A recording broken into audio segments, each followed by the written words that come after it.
Assalamualaikum warahmatullahi wabarakatuh. Apa kabarnya anak-anak? Alhamdulillah luar biasa. Allahu Akbar. Ayo anak-anak, kita sudah mulai masuk ke pembelajaran subtema 3, pembelajaran 3 dan 4 untuk hari ini. Nah, Ustazah pengen tahu apa kalian masih semangat? Gimana kalau kita sama-sama tepuk semangat? Masih ingat tepuk semangat? Coba tepuk semangat. Semangat. Pokoknya harus semangat ya anak-anak ya. Walaupun belajar di rumah tapi harus tetap semangat. Oke anak-anak, hari ini kita akan belajar subtema 3, PB 3 dan 4. Kenapa sih kok 2 pelajaran? Karena kemarin kita libur, jadi di double atau sekarang masuk ke 2 PB. Baik anak-anak, di sini di PB ketiga dan keempat selalu diulang lagi, kembali diulang lagi tentang gagasan pokok dan gagasan pendukung. Nah kemarin Zamita ketika lagi Google Meeting itu sempat menanyakan tentang gagasan pokok, menentukan gagasan pokok dan gagasan pendukung. Tapi kayaknya anak-anak masih ada yang bingung ya cara menentukan gagasan pokok dan pendukung.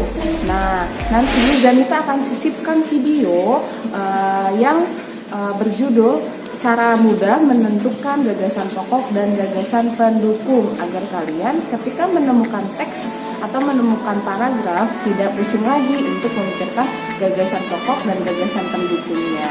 Oke anak-anak, disimak baik-baik ya videonya, harus disimak karena kalau tidak disimak nanti anak-anak tidak akan mengerti. Oke? Baik anak-anak, hari ini kita akan mengulas kembali lebih detail lagi tentang gagasan pokok dan gagasan pendukung. Nah, sebelum kita mempelajari gagasan pokok, kita harus tahu dulu apa itu paragraf. Nah, paragraf adalah kumpulan dari beberapa kalimat dari suatu teks bacaan. Nah, contohnya ada di sebelah kanan tuh, ada sebuah paragraf yang terdiri dari beberapa kalimat. Gitu. Nah, biasanya paragraf ditandai dengan paragraf yang menjorok ke dalam. Gitu. Jadi, nah setiap paragraf memiliki gagasan pokok dan gagasan pendukung. Apa sih itu gagasan pokok dan gagasan pendukung? Kalian harus tahu dulu nih. Gitu. Jadi nanti di setiap paragraf itu pasti mempunyai gagasan pokok dan gagasan pendukungnya. Gitu ya. Harus difahami dulu satu-satu.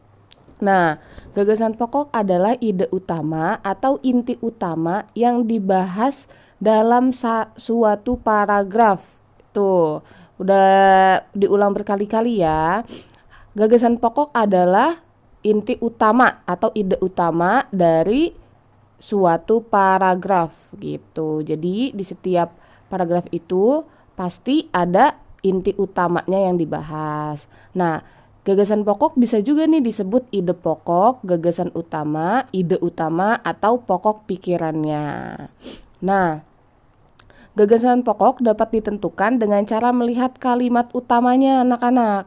Kalimat utama itu biasanya terletak di awal, di akhir, atau campuran awal dan akhir paragraf gitu.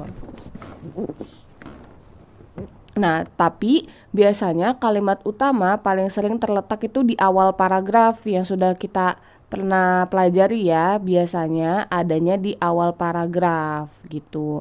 Nah, jika kalimat utama di akhir, cirinya ada kata jadi dan oleh sebab itu, terus dengan demikian. Itu biasanya kalimat utamanya yang ada di akhir paragraf ditandai dengan adanya kalimat-kalimat tersebut. Gitu ya anak-anak ya.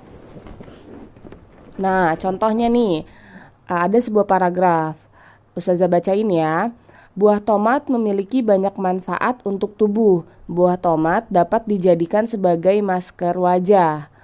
Tomat juga dimanfaatkan untuk menjaga kesehatan kulit. Selain itu, tomat juga bisa membantu mencegah kanker dan kesehatan jantung. Nah, bisa dilihat di sini anak-anak, di sini terdapat paragraf yang mana isinya yang tadi sudah Zamita jelaskan. Oke, anak-anak. Nah, kita di sini ingin tahu nih, mana kalimat utama dari paragraf ini. Lihat di kalimat pertama. buah tomat memiliki banyak manfaat untuk tubuh. Nah, kalimat utamanya adanya di awal paragraf. Nah, itu ya, itu kalimat utamanya.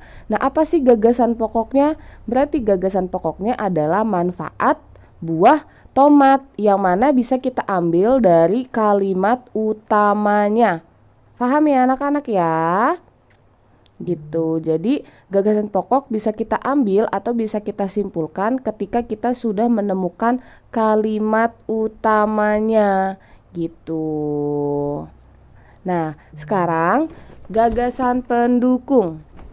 Gagasan pendukung adalah informasi tambahan untuk mendukung gagasan pokok. Itu adalah gagasan pendukung atau juga penjelasan-penjelasan yang menjelaskan gagasan pokok. Nah, gagasan pendukung dapat ditemukan juga pada kalimat penjelas. Kalimat penjelasnya yang mana? Nah, di sini lihat. Buah tomat memiliki banyak manfaat untuk tubuh. Itu adalah kan tadi gagasan pokok. Nah, kemudian dijelaskan lagi atau dijabarkan kembali di kalimat setelahnya. Buah tomat dijadikan sebagai masker wajah. Tomat juga dapat dimanfaatkan untuk menjaga kesehatan kulit.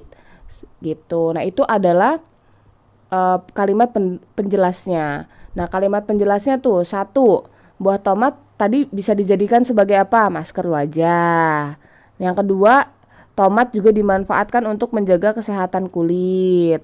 Nah, yang ketiga, selain itu tomat juga bisa membantu mencegah kanker dan kesehatan jantung. Nah, gagasan pendukungnya itu bisa kita lihat dari kalimat-kalimat penjelasnya. Contohnya manfaat untuk wajah. Itu bisa kita lihat dari kalimat penjelas yang nomor 1. Nah, terus itu adalah kalimat penjelas atau menentukan gagasan pendukung.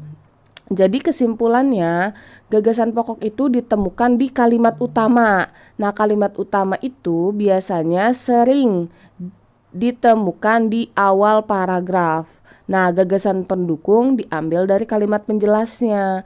Jadi kita baru bisa menentukan gagasan pendukung ketika kita sudah menemukan kalimat penjelasnya. Gitu ya anak-anak ya. Ada yang masih belum mengerti? Ayo, jadi kalimat penjelas atau kalimat utama itu merupakan contoh dari gagasan pokok dan gagasan